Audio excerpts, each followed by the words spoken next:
Ang hirap mo.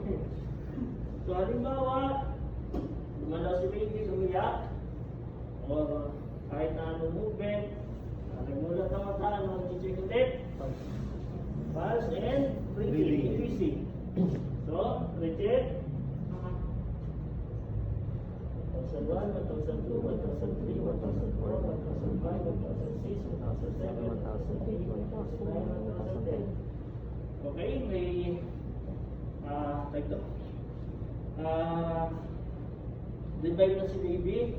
Then, recovery position. Paano ang recovery position kay baby? Hindi tulad ng adult. Hindi mo kailangan ilaro yan.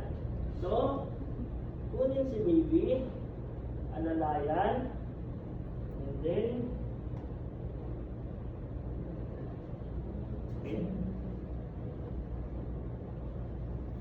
Yun yung pagkakaiba niya sa adult.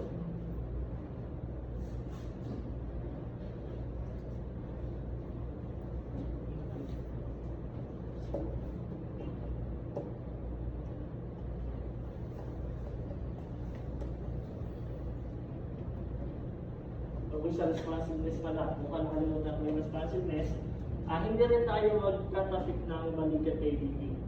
Okay? So tayo magtatapik dito sa talampakan. Baby, okay ka lang? Wala bang hindi ka sasagot?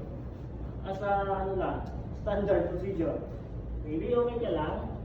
Dito lang. 3 beses din. Okay?